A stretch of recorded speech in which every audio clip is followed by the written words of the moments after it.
बालमित्रांनो, आजच्या आपल्या गोष्टीचे नाव आहे राम सीतेच्या लग्नाची तयारी. मिथिला नरेश जनकाच्या आज्ञेवरून अयोध्येला निघालेले विशेष दूतांचे मंडळ अयोध्येला पोहोचले. दरबारात जाऊन त्यांनी राजा दशरथाला मनपूर्वक नमस्कार केला आणि आपले अयोध्येला येण्याचे कारण सांगून राजा जनकाने पाठवलेला अनमोल नजराणा त्यांना सादर केला.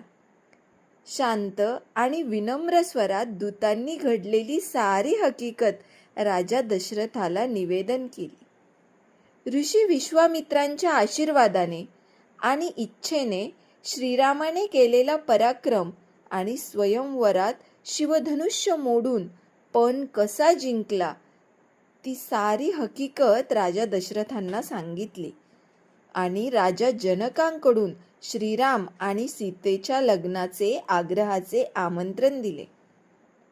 ऋषी विश्वामित्रांबरोबर यज्ञाच्या संरक्षणासाठी गेलेल्या राम लक्ष्मणांनी तिथे गेल्यावर जो पराक्रम गाजवला, दोघांनी राक्षसांचा संहार केला, तसेच श्रीरामाने अहिल्येचा उद्धार केला, हे ऐकून राजा दशरथाचा ऊर अभिमानाने भरून गेला. श्रीरामाने मिथिलेला जाऊन स्वयंवरातील पण जिंकला. राजा जनकाच्या सर्वगुण संपन्न कन्येने त्याला वरले.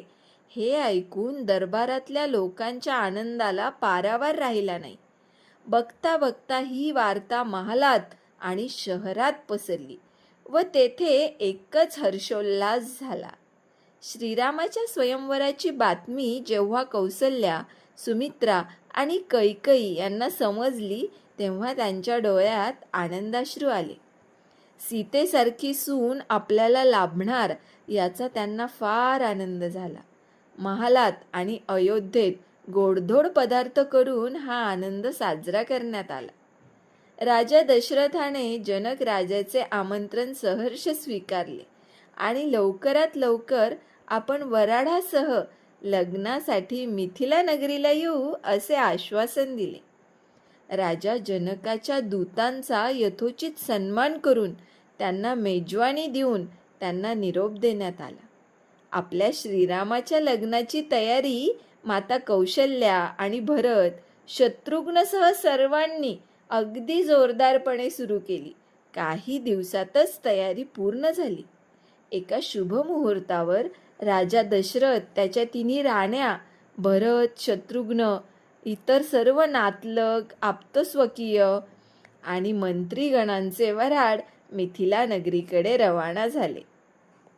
इकडे मिथिला नगरीत सुद्धा लग्नाची जोरदार तयारी सुरू होती. आजची आपली गोष्ट संपली. आता पुढची गोष्ट उद्याच्या भागात.